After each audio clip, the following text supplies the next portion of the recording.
दूर से जैसे ही रामलाल ने इस आदमी को देखा वो काफी ज्यादा डर गया। वो पीछे ही दूर से छुपकर इस आदमी के ऊपर नजर रख रहा था। 10 साल बीत जाने के बाद भी रामलाल देखते ही पहचान गया कि यह आदमी और कोई नहीं बल्कि किशन बाबू है। किशन बाबू एक इतिहासकार है। किशन बाबू के साथ प्रकाश बाबू बात कर रहे थे। प्रकाश बाबू इसी गांव के हैं। वो किशन बाबू को बोल रहे थे, पर किशन बाबू, मैंने तो इतना बदनाम नहीं सुना है इस घर के बारे में। भूत वगैरह इस इलाके में तो नहीं है। आप 2-3 रात बिना फिक्र के आराम से रह सकते हैं। और आपके साथ जब आपके नौकर है तो आपको किस बात की चिंता है?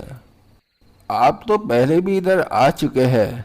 आपने देखा ही है कि यहाँ पर कितने पुराने मंदिर हैं। सभी मंदिर करीब 150 से 200 साल पुराने हैं।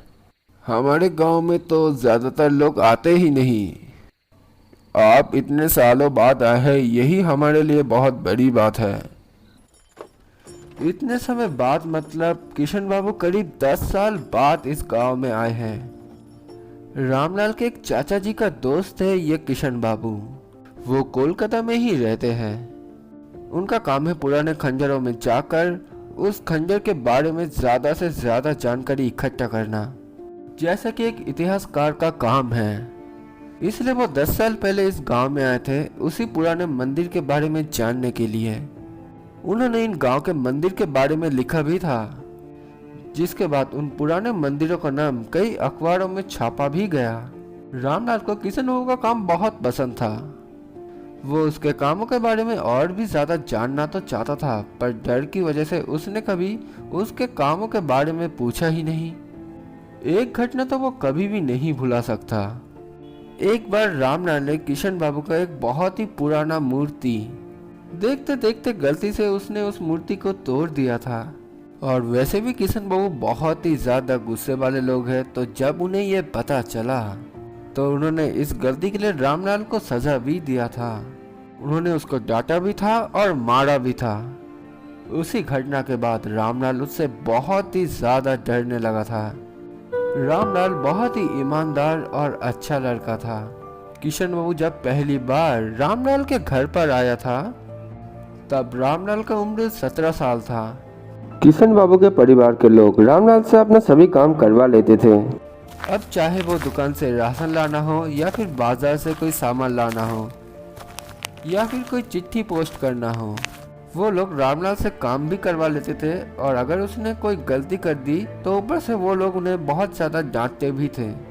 उस घर के बच्चे भी रामलाल से अपना काम करवा लेते थे, पर फिर भी रामलाल उन लोगों को कुछ भी नहीं बोलता था। 10 साल बाद किशन बाबू फिर से इस गांव में लौटे हैं। उनको वापस देखकर प्रकाश बाबू भी काफी ज्यादा खुश हुए और उन्होंने इसी घर में उनके रहने का इंतजाम कर दिया।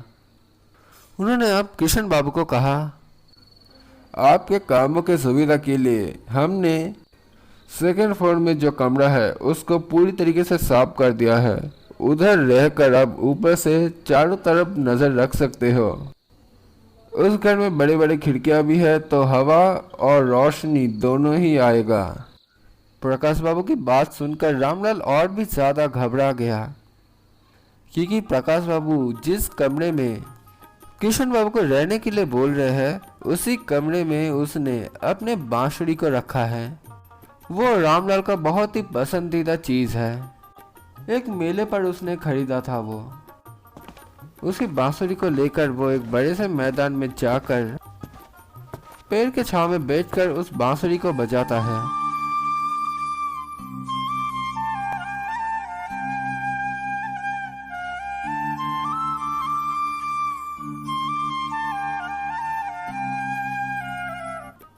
कितना सारा समय उसने इस बांसुरी के साथ बिताया है। घर में तो वो बहुत ही कम रहता था। ज्यादातर समय तो वो बाहर ही रहकर किसी जगह पर बैठकर इस बांसुरी को बजाता है। और ये देखकर कोई कुछ बोलता भी नहीं, क्योंकि यही उसके लिए अच्छा है। उसने अपनी पूरी जिंदगी बस दूसरों के काम ही करता आया है, पर अब उसे अपनी खुद की जिंदगी जीने का मौका मिल रहा है। इसलिए वो उस बांसुरी को उस कमरे से बाहर कैसे लेकर आए वही वो सोचने लगा। क्योंकि इस बांसुरी के साथ उसका एक अलग ही संबंध बन चुका है। इसलिए रामलाल ने सोचा कि जैसे ही वो किशन बाबू को इस घर से बाहर जाते हुए देखेंगे, वो तुरंत ही उस कमरे में चले जाएंगे और अपना बांसुरी लेकर वो फिर से लौट आएगा, क्योंकि वो किशन बाबू के सामने नहीं आना चाहता। वो अभी भी किशन बाबू से उतना ही डरता है जितना वो पहले डरता था। अगले दिन शाम को किशन बाबू दरवाजे के पास खड़ा हुआ था। फिर वो पूर्व दिशा की ओर जाने लगे। रामलाल देखते ही समझ गया कि वो टहलने के लिए निकले हैं और शायद वो जल्दी ही वापस नहीं आने वाले, तो यही उसके लिए अच्छा मौका है अपने बांसुरी को लेने का। इसलिए वो जल्द से जल्द उस घर के अंदर चले गए। फिर वो उस कमरे में पहुंच गया जहां पर उसकी बांसुरी उसने रखा था। टेबल के ऊपर बहुत सारी चीज़ें हैं, काफ़ी सारी किताबें, काफ़ी सारा कागज़, पेन, पेंसिल वगैरह वगैरह, पर उसे अपनी बांसुरी कहीं पर नहीं दिख रहा। उसने अपने बांसुरी को टेबल के नीचे ही रखा था, पर उधर अब कुछ भी नहीं है। फिर वो इधर उधर नज़र घुमाने लगा, पर तभी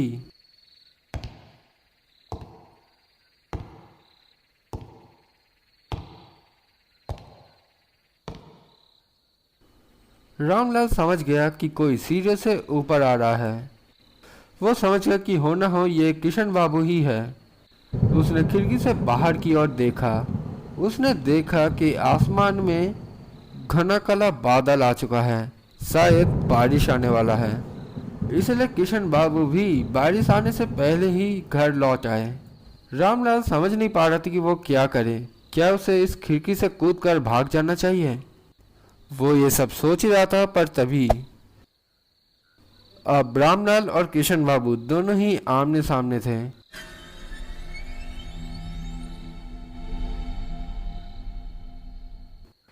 पर रामलाल ने जैसा सोचा था वो हुआ ही नहीं, बल्कि उसका उल्टा हुआ।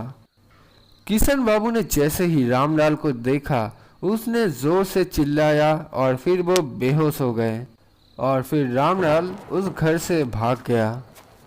असल में किशन बाबू रामलाल को देखकर इसीलिए बेहोश हो चुके थे क्योंकि रामलाल 10 साल पहले ही मारा जा चुका है।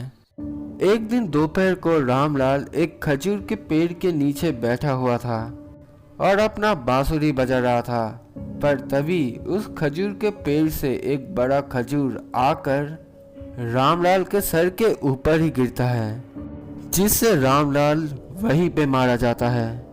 इसीलिए तो जब किशन बाबू ने रामलाल को अपने ही आंखों के सामने देखा, वो डर के मारे बेहोश हो गए।